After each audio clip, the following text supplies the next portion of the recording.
So I was a program director for 9 years in a therapeutic boarding school for high school boys in Sisters, Oregon. And I went from being a youth pastor here in Bend to working at this therapeutic boarding school with exactly opposite kids that I had in my youth group. And so that was an eye-opener and a real challenge, and totally changed. And when I was there, I saw good parenting and I saw bad parenting. And I came face to face with what we would call a dysfunctional family and what it looks like. But let's be honest, all of us are a little dysfunctional at times, right? All of us have issues, there's no doubt about that. I was eating at a restaurant with some people that we were at this kind of a group thing where the people across from us, we didn't know at all. And we got talking about, I was a minister, you know how that goes. And then everybody wants to tell you their life story. And so anyway, this guy was saying, well, I don't go to church, I got issues. And I said, hey, at our church, we just say, how many of you got issues? And everybody raises their hand. I go, welcome to Compass. Because we all have issues. And so I would say that's true. But we're going to look at what is a dysfunctional family. And I found a great definition of it on Google. You can Google anything. And it says this: a dysfunctional family is characterized by unhealthy patterns of interaction and communication, often involving conflict, neglect, or abuse. So when I worked at this therapeutic boarding school, we had all kinds of examples of dysfunction and dysfunctional families. For example, we had a student in our school who decided that it would be a good thing to rob his parents. His parents had money in their safe in their house, so he got the code to the safe, gave it to his friends. They all went out to dinner, his family. His friends came in while they were out to dinner. He left a key so they could get in, robbed the safe, took the money. Then later, after they got home from dinner, they all met up in the park and they were going to split the money up. And while they were splitting the money up, his buddy looked at him and said, hey, by the way, did you know you were adopted? And the kid goes, what? He goes, yeah, I found your adoption papers when I was in your dad's safe. Well, that kid ended up at our school.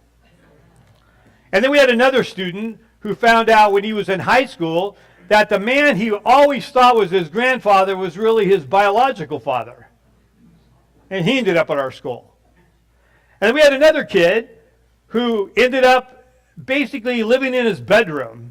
He had a microwave and a refrigerator, and his parents bought him food that he could nuke, and he quit going to school and played video games all day and ate in his room, and he ended up in our school. And so I saw a lot of dysfunction, a lot of just like, you got to be kidding me.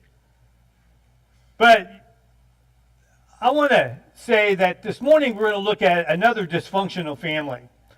And so these people had nothing on this guy we're going to look at. His name was Joseph.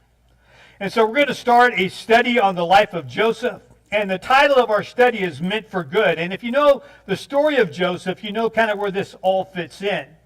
And we'll get to that later on in our study. Matt will pick it up next week where I left off today. But what's interesting about Joseph, besides this being a great story, is maybe you didn't know this, but there's more written in Genesis about Joseph than there is about Abraham. Matter of fact, 1/4 of the entire book of Genesis, of 50 chapters, is dedicated to the story of Joseph. So there's a lot written about him. And this morning we're going to look at, kind of the subtitle of our series is called Principles from the Life of Joseph. And maybe you ask this question, how can we draw principles on how to live from this man named Joseph? Well, maybe you didn't understand this, and I found this out when I was studying, was that there is not a single word of reproof ever written about Joseph in the Bible. Now, you think about Paul, he had his issues, and we know about them, and Peter had issues, and there's a lot written about him. David had issues, right? There's a lot written about him. Now, I'm not saying Joseph didn't have issues. The difference is no one wrote about him. Good for Joseph, right? I always thought, wouldn't it be great to be written in the Bible and it's always something negative about you? There are guys that are only mentioned like once, right? And it's always in the bad light. So we're going to look at Joseph today. And our text this morning is in Genesis chapter 37. And I really think Genesis is probably one of the easiest books in the Bible to find. So if you have your Bible with you and you're struggling on where to find Genesis, it's the first book of the Bible. Okay, I'm just letting you know that. So Genesis chapter 37. So we want to start off this morning by looking at some things about Joseph's life. And the first fact I wanted to think about is this. Joseph's family was a mess. That's the first point. And if Sarah was here, she would say what? A hot mess. They were a mess. You say, what do you mean by that? Well, let me explain it to you. Jacob, his father, had 12 sons. He had 12 sons from 2 wives and 2 porcupines. I always say that. I mean, I can't help it. It's the worst preacher joke ever, but I always say that because really they were concubines. And actually they do mention them as maybe they were his wives. But he had 4 wives. And his wives didn't get along, and they caused so much dissension within the family. And to make matters worse, Joseph and his younger brother Benjamin were the only children of Rachel, who was Jacob's favorite wife. And so he had 12 kids from 4 different wives. This was not the Brady Bunch. This was more like the Kardashians. Not that I know anything about them. I'm just saying. That's what I've heard. And but the other thing that's interesting, there's a good chance that all of Jacob's wives were sisters. At least we know that Rachel and Leah was. Leah being the older sister. And Laban, their father-in-law. If you know that story, you can read about that further up in Genesis. And that was a mess. And so it was a mess from the beginning. So this kind of sets the stage on how God used Joseph's life in a total dysfunctional family to build character in his life. And we're going to look at that a little bit this morning. Here's something to always remember. We don't get to choose the family we're born into. We don't. We don't get to choose that. We end up where God puts us. And some of you have been, you could say, I was blessed with a great family, with great parents and brothers and sisters in a great home, and I lived a great life. And others of you said, my family was just a total mess. And you didn't get to choose it. Either one. And we always need to keep that in mind, that we're placed there by God. And then that can cause a lot of bitterness people have toward God. Why'd you place me here? But it's where God wants us to be. And so we have to look at it from that perspective. So I want to give you one principle this morning. And this principle is we're going to talk about it a little bit as we look through the study today on the life of Joseph. But this one principle, I feel it was so important. You're going to see that it was important in Joseph's life. And it's going to be the principle that's going to basically, I think, change our life and set us apart from so many people that aren't going to be like this. And if you want to live a life that'll please God, this principle needs to be in your life. And here it is. Never plant a seed of bitterness. Never allow a seed of bitterness to get into your heart.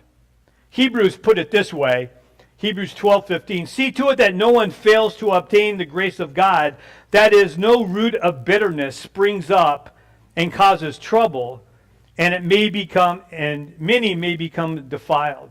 Now, I have a picture here. You really can't see it that great, but that is a blackberry vine that was growing in my garden at my house. Now, we had blackberries there last year, and our blackberries just grew like crazy, but only produced like 5 blackberries. And after 3 years of that, and they just kept getting bigger and bigger, we decided, okay, we're going to tear those out, and that was a lot of work to get them out. And so we pulled them all out, cleared it all out, put tomato plants in there, but now these little blackberry bushes are popping up now and then. You got to pull them out.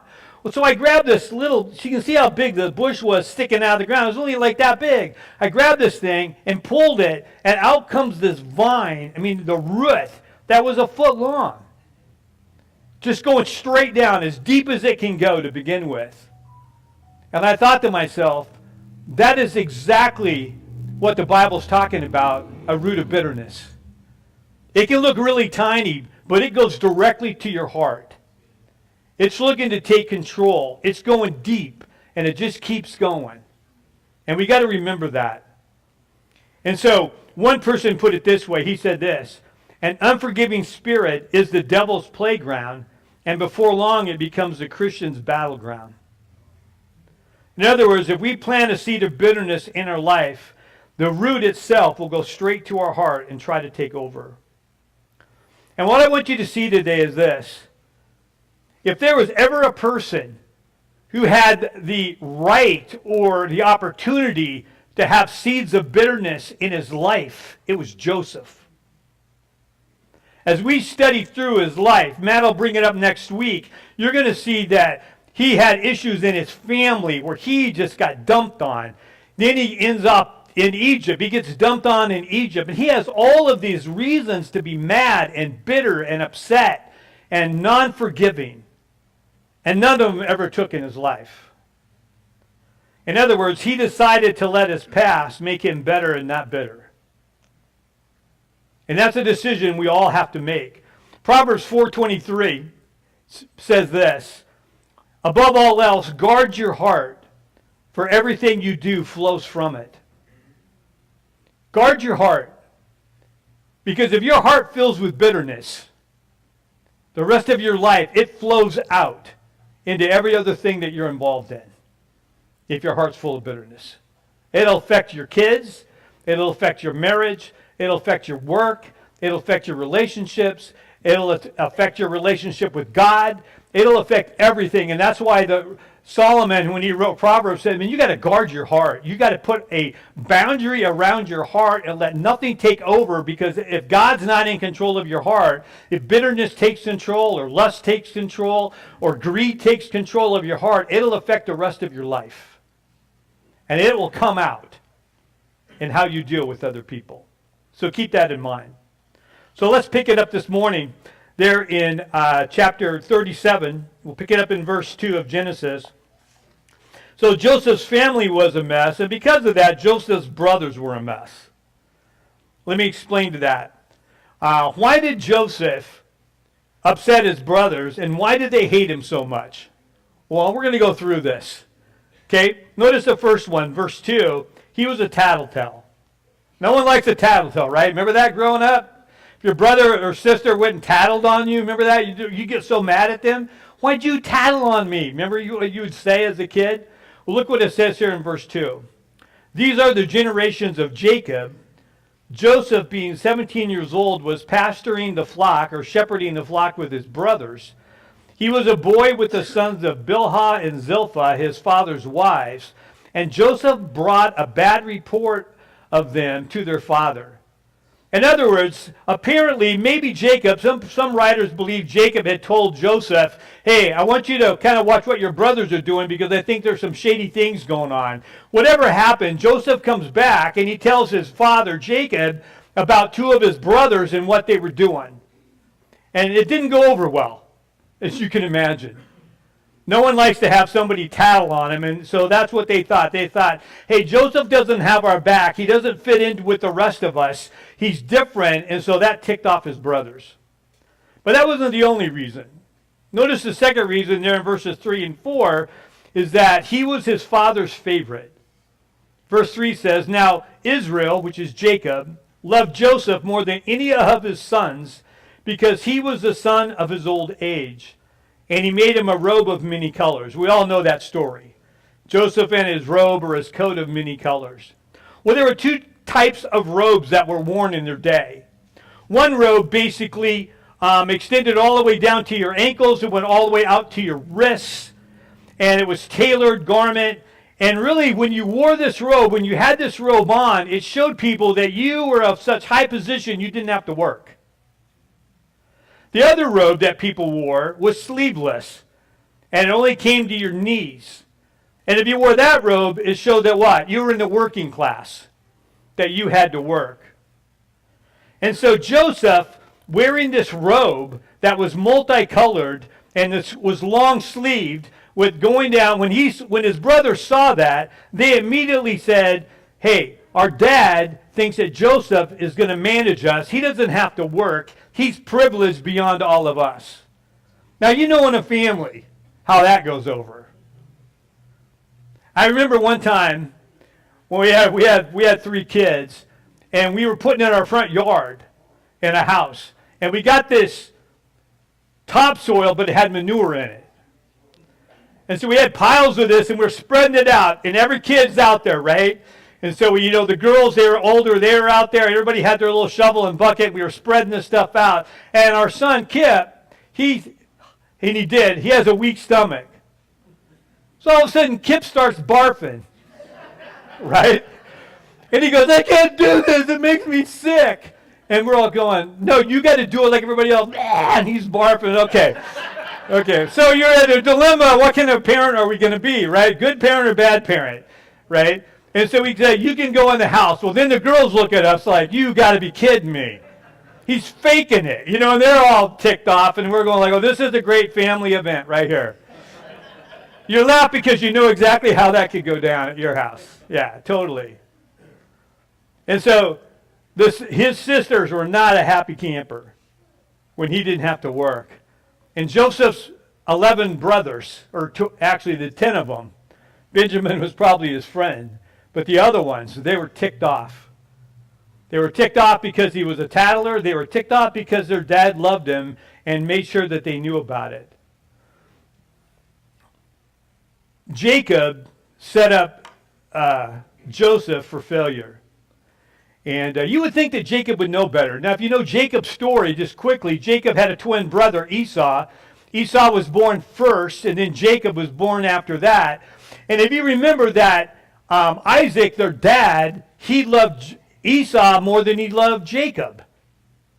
And remember that because Esau was this big game hunter guy, and he was hairy, and he was I hate the term, but he was a manly man, right?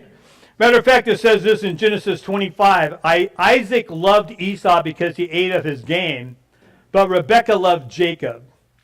In other words, mom loved the one son, Jacob, more, and the dad loved Isaac more, Esau more.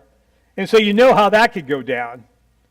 And you think that Jacob would understand that you shouldn't be doing that in your family. Because of this, Jacob gets himself in the Bible's bad dad list. He's not the only one on there, but he got on the bad dad list for basically not being fair when it came to being a parent. Now, here's a little Bible trivia. Can you name some other people on the bad dad list? All right, there's a couple here. One's Eli. Remember Eli, the priest? He got on the bad dad list because he had sons that needed to basically be disciplined, and he never did. And so God took him out. And then Lot was on the bad dad list. Yeah, you got to love Lot, especially if you were one of his daughters. Hey, just take my daughters. What kind of dad is that, right? And so you have those two guys. And then you have Josiah. He's another one. You have to read his story, but he basically was picking the wrong fight. And when Josiah died, he was a good king. He didn't leave. None of his kids followed after him with the Lord. And so he didn't do that great of a job either. And so Joseph's brothers were a mess. But I want you to notice in verse 4 the reaction they had to the coat of many colors. Not surprising they reacted this way because their dad basically just kind of threw it in their face. But look at verse 4. It says, but when his brothers saw that their father loved him more than all his brothers, they hated him and could not speak peacefully to him. In other words, they're always looking to pick a fight with Joseph, his brothers. They hated him.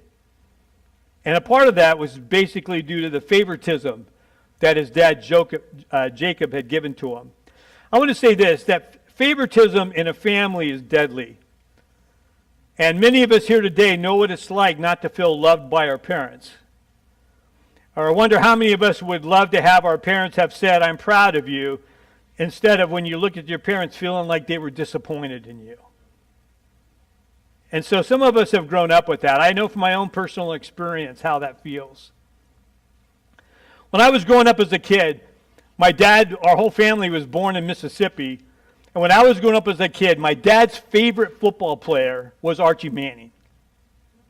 And if you know the Manning family, I got a picture of him here. You have Archie on the left, okay? And everybody knows who Peyton is. But the guy in the middle is Cooper. And Cooper's the oldest of all the Manning brothers. And then Eli's on the right. And my dad loved Archie Manning. So I grew up knowing about Archie Manning. He played at Ole Miss. Then he played for the New Orleans Saints, and he was a great football player. But everybody knows his boys. Everybody knows who Peyton is, and everybody knows who Eli is. But not many people know who Cooper is. But what I didn't know about Archie Manning was this, that when Archie Manning, the dad, was in high school, his father was an alcoholic and was abusive, and his father committed suicide. And so when Archie was going into his junior year, his father commits suicide.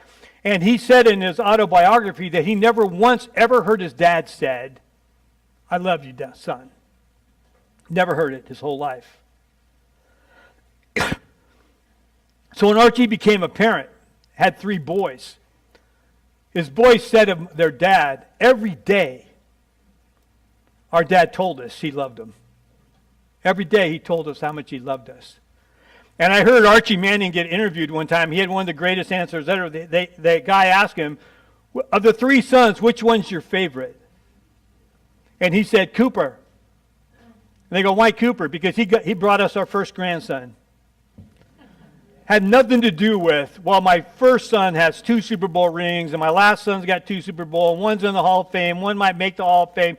And then Cooper, the oldest, he was a great football player too, but he got hurt. And he had some spinal problem that made him not be able to play. But Archie understood the fact that people want to say, who's your favorite? And he basically says, I love all my boys. And I love them all the same. And there's something to be said for that. I call that equal opportunity parenting. And this morning I want to give you just a couple ways to be an equal opportunity parent. And these also apply to being an equal opportunity grandparent. First one would be this. Find out what your kids are good at and encourage them. And I mean this. Find out what your kids are good at, not what you want them to be good at. And there's a difference between those two. I had a kid in my college Bible study. He was married, and he was first team All-State in Washington, baseball player. And he could have got drafted, but he told him he was going to go to college. He went to college, played community college baseball down in Southern California. And he was going to get drafted the next draft because you can get drafted more than once in baseball after a couple of years. And he was a tremendous baseball player, and he quit baseball and went into modeling. You saw him like on a Macy's ad. We saw him like, there he is. He said it killed his dad. He said, I really didn't like baseball. First team All-State, could have got drafted, didn't like it. So he goes into modeling. And his dad just had a heart attack because his dad was living his life through his son, not allowing his son to live his life. And so that first one is this really important. Find out what your kids are good at and encourage them. We had 3 kids, and our oldest daughter, Kim, we put her in a little gymnastics class when she was like 4 or 5 years old, younger than that. And we went and watched her do tumbling like with all the other little kids. And we quickly realized she's not going to the Olympics. Yeah, she was not made for this. She was not a roll over kind of, some of these kids will roll over and get back up. She'd roll over and just plop over on the side, right? And so it didn't take us long to realize, okay, maybe that's not her gifting. And we kind of found out she really wasn't that athletic. Her sophomore year in high school, she decided to try out for softball at her school. So she did. And she comes home and said, yeah, I made the JV team. And Catherine and I go, what? We were ready to say, I'm so sorry you got cut, right? But she goes, no, I made the JV team, and I'm starting at third base. And I'm thinking, I know girls softball third base is not where they put people unless they really can play. So we decided one of 2 things. Either Kim's really good, and we didn't know it, or this is the worst softball team ever.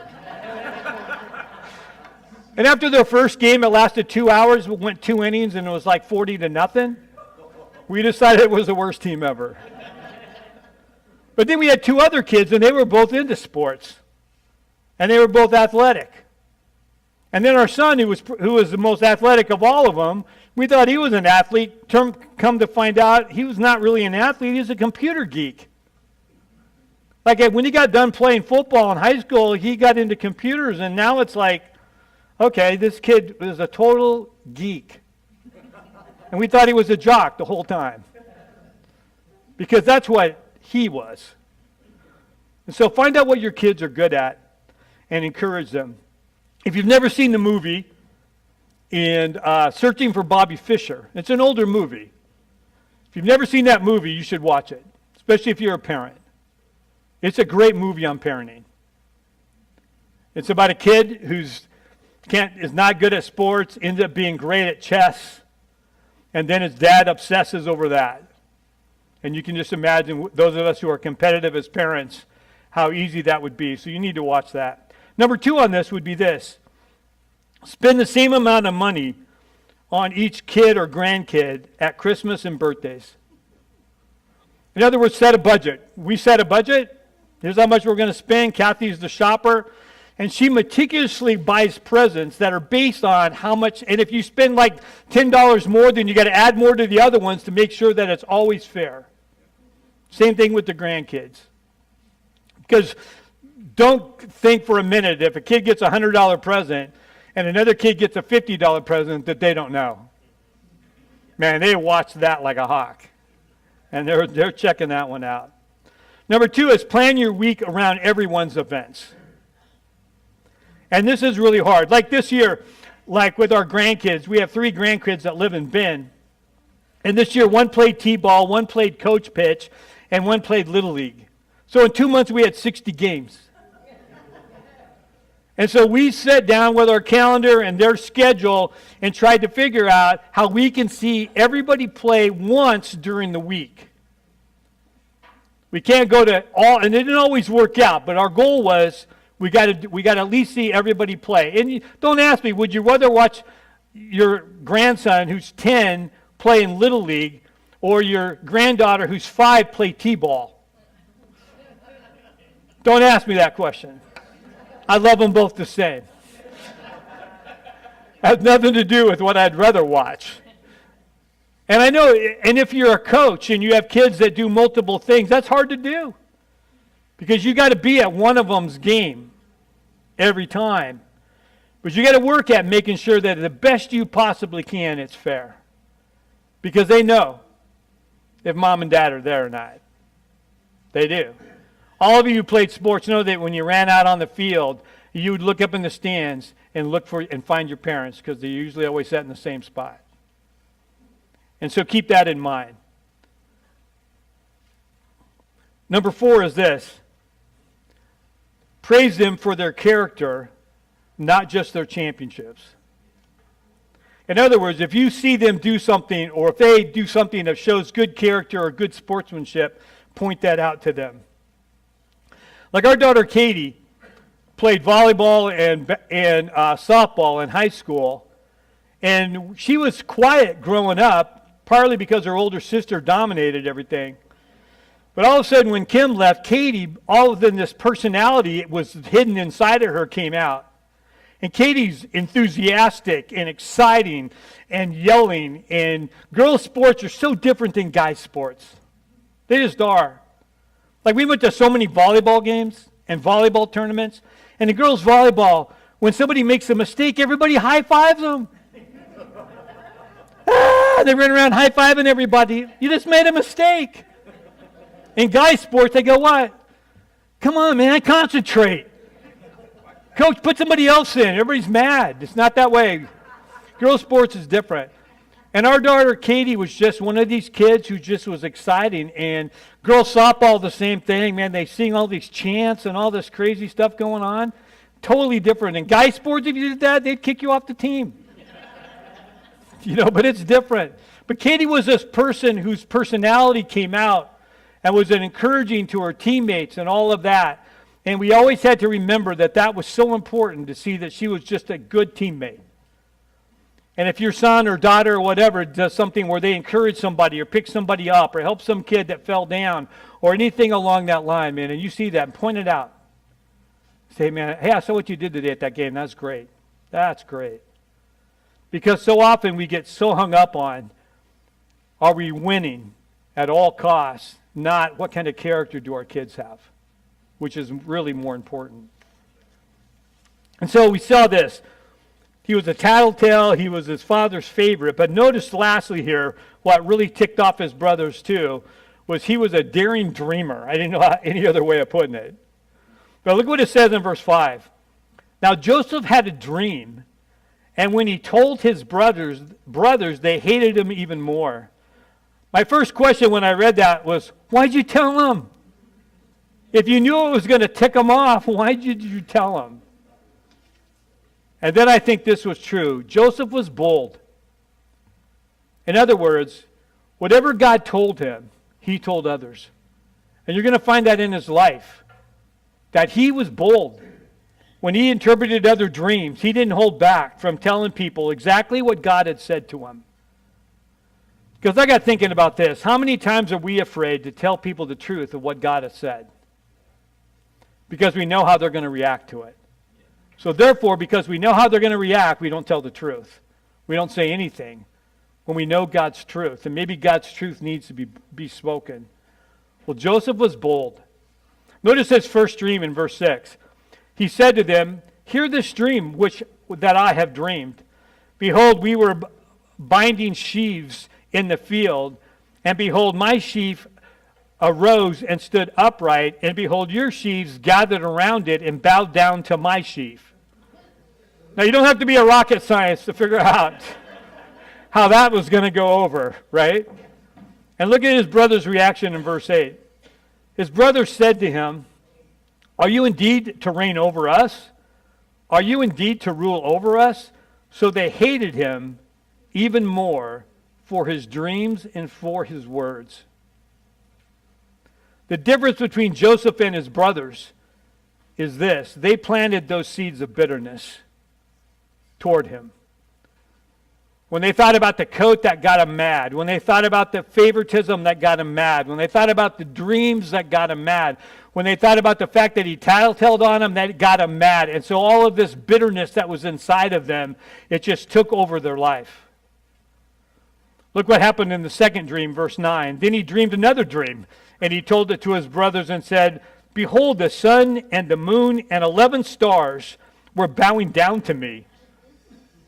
But when he told it to his father and to his brothers, his father rebuked him and said, what is this your dream that you have dreamed? Shall I, who would be the sun, and your mother the moon, and your brothers the 11 stars, indeed come to bow ourselves to the ground before you? And notice again his brother's reaction. Verse 11, and his brothers were jealous of him, but his father kept the saying in mind. In other words, Dad thought about this. Maybe he's right. And he kind of contemplated it, but his brothers just got jealous and were mad and ticked off. And this is a outplaying in Joseph's life of what James 3:16 says. James says, where jealousy and selfish ambition exists, there will be disorder in every evil and vile practice.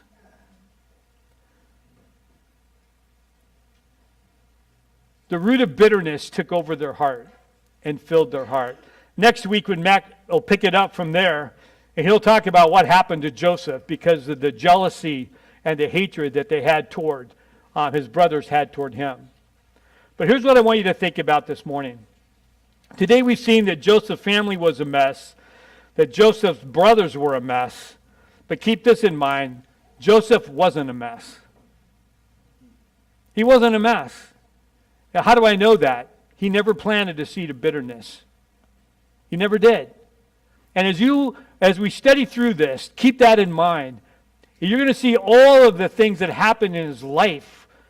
Okay, you can imagine how bitter Joseph could have got toward his dad for how I had privilege, but this made everybody mad at me. Toward his brothers who couldn't talk to him without saying something evil about him or picking him apart.